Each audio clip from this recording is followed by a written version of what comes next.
hagdan. Aso.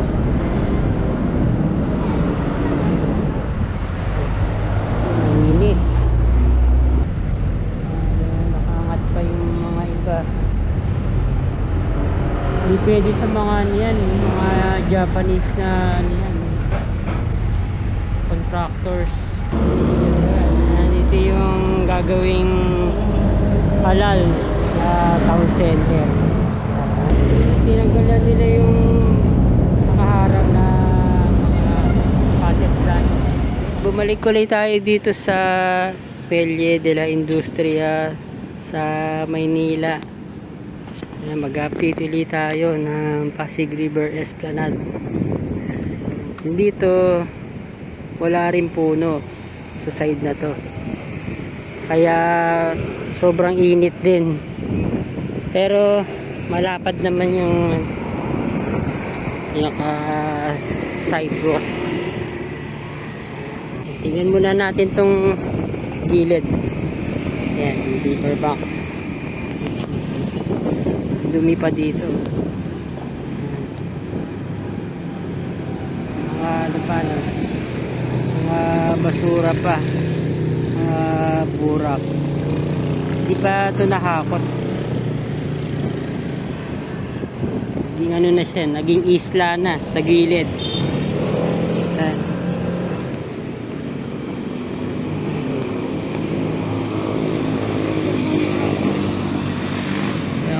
Kaunti naman ang mga water hyacinths.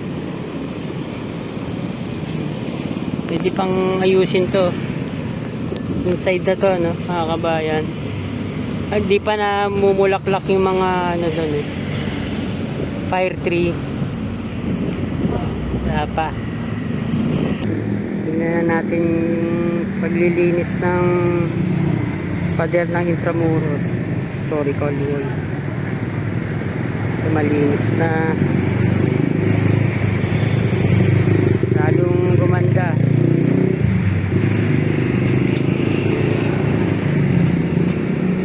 Haba na ng linis.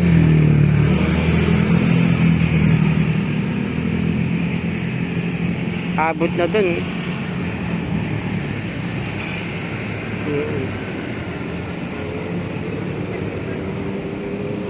Yan, nandun na. Nalinis na. Medyo maitim pa to nung in-update natin kahapon. Ayun ang ano pa, maitim pa.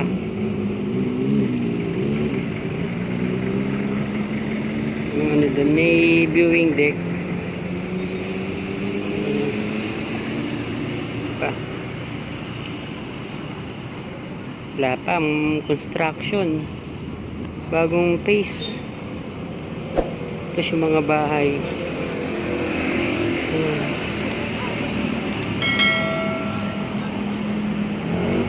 Buti na lang mayroong mga puno dun sa pagitan ng Fort Santiago, Intramuros. Kitang kita yung mga bahay. Yan, wala pa rin na-relocate. Ganun pa rin. Hindi pa rin sila naaalis. Delpan Bridge. Pakalalaking mga truck nagdadaan dyan. Patibay.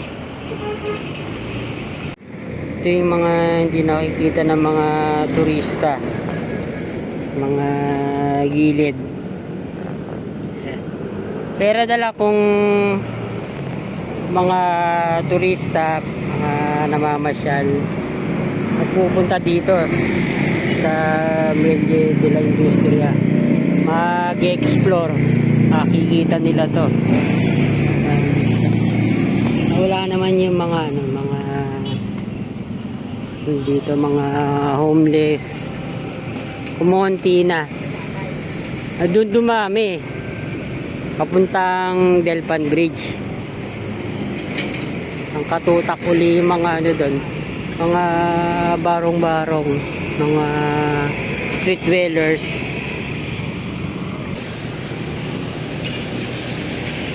Dami namamasyal ngayon doon. Turista.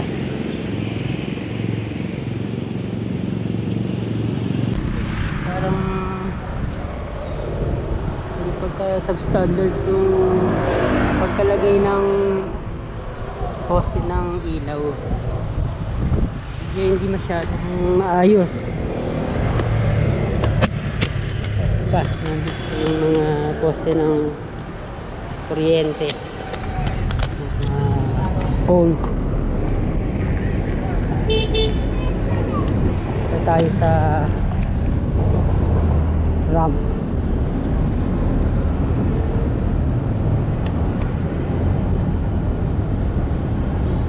Ang linis.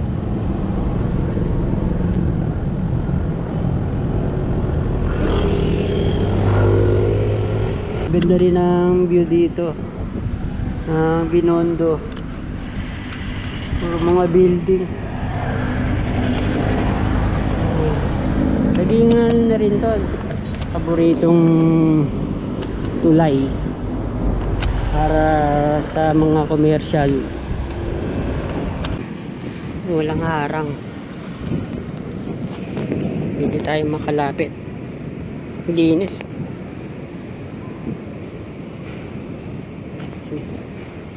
Dito lang tayo. Ayan, bagong esplanade. Yung bagong lagay na halaman.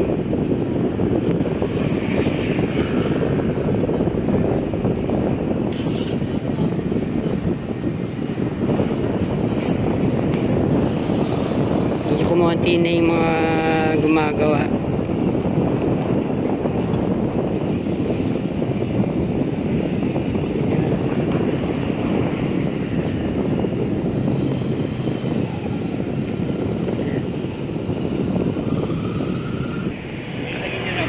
Ayos pa yung sa may tarpaulin, pinaka frame.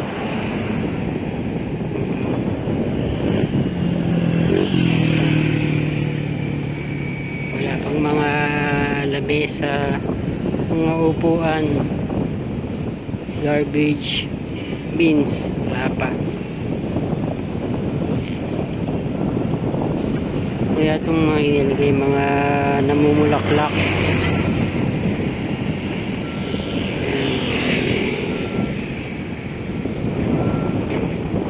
Gusto ko rin sana mag-improve yung pavers, kaso ganun pa rin, sayang. Yung mas pagaganda pa mga yung mga pavers, mga bricks. Tingnan natin yung laki marker ng Phil Chinese Friendship Park. Ayan. Hindi pa rin mabasa. Ayan. Pinaka sculpture.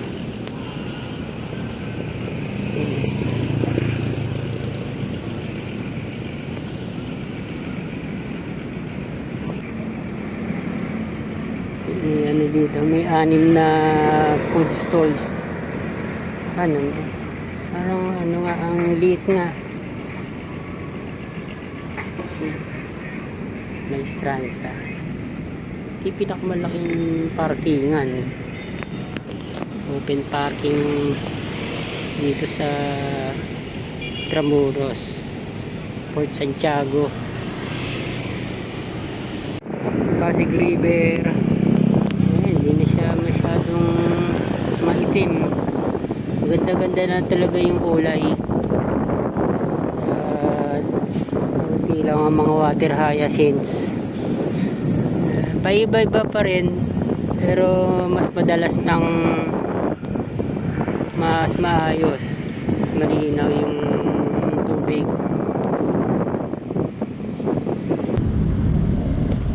Dito na tayo lusot papuntang Jones Bridge. Dito may mga homeless din.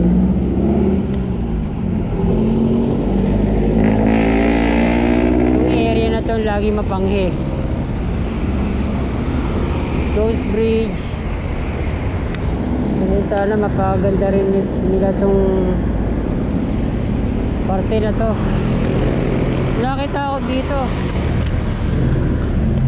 May nasirang railings ng Jones Bridge. Ano to? Na bangga. Ito oh. Nadaanan ko nung isang araw. Nangyari dito. May parang tumama dito. Ayan, nasira. Hindi pa siya na papalitan na ayos. Mga dalawang span ang nasira sa railings. Vertical garden, Jones Bridge. Ayan, papunta ng Binondo. Shoot ulit tayo doon sa ay Muelle de la Industria. Inside is creative art.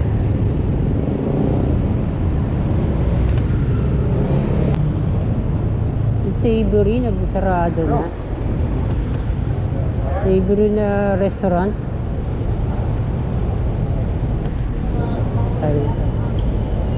Tagal nyo nang hindi nakikita tong pagdance ang Binondo Intramuros Bridge sa Muelle de la Industria. Dito rin nagkakaroon lagi ng mga mga homeless.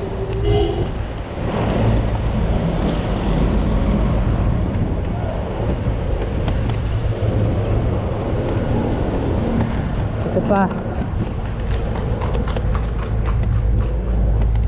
Ayala building, upgraded na yung nila sidewalk.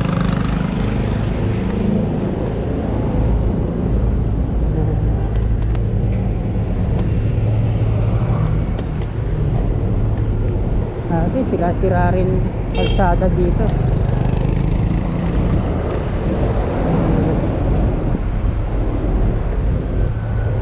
Naubos na yung mga bakal. Nakaangat pa yung mga iba. Hindi pwede sa mga niyan, mga Japanese na niyan, contractors, mga workers. Ano yung nauubos na railings. Yun na lang ang natitira. Wala na yung dito. Wala na yung mga bakal doon.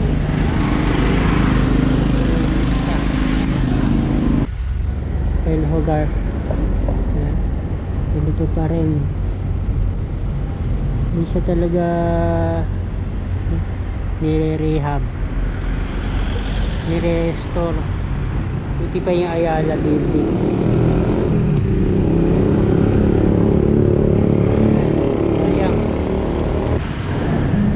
Natin itong pagdan aso.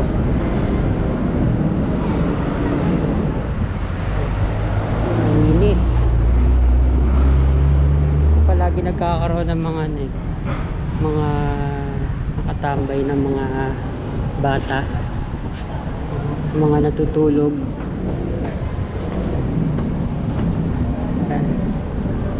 Wala.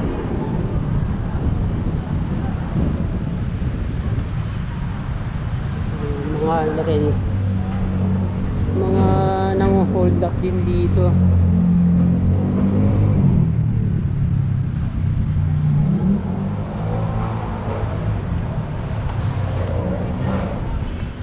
Hindi siya kasi masyadong daanan ng mga tao.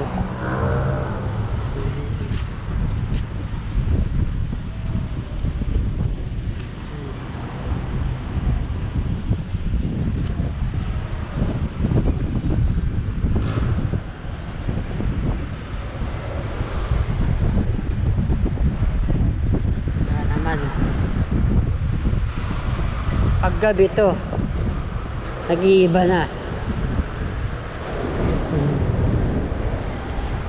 Gilid. Ito. Ginagawang ano to, tambayan to. Gilid na to.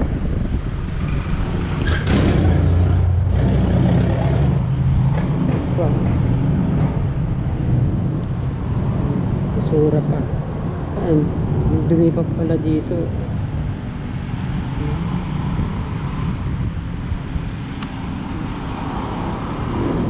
Yung mga nag-explore ng mga turista, makikita yan.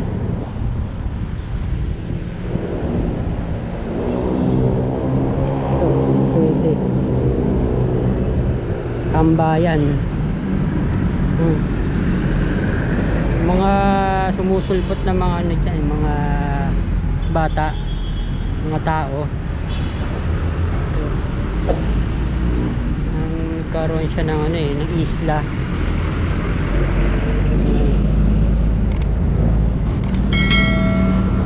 The pumping station. Doon naman tayo sa may Quezon Bridge. Nasa Quezon Bridge na tayo. Dito yung gagawing halal na town center. Ang area na yan. Quezon Boulevard, Carlos Palanca Street.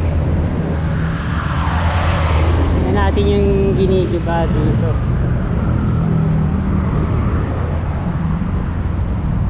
Ano na kaya? May natira pa.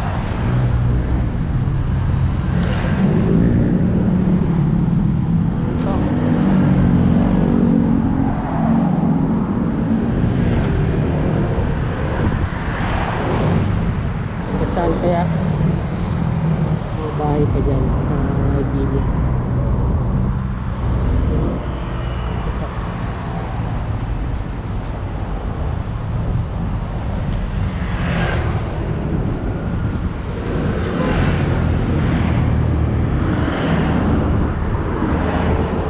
Mga ano siya, no? Mga kahoy.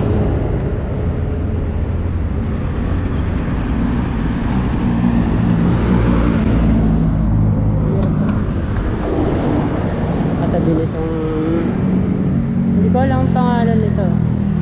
Medyo nitong to, bago-bago lang to. Hindi ba?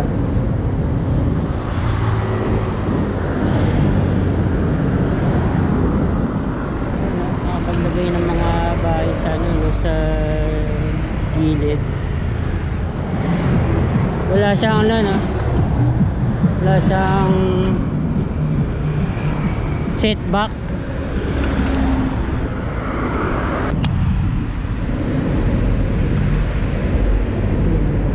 Wala naman mga jackpot. Apanghe.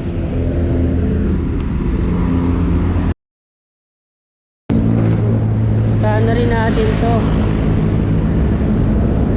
Bulaklak. Tinanggalan nila yung nakaharap na mga potted plants. Binan nila dito.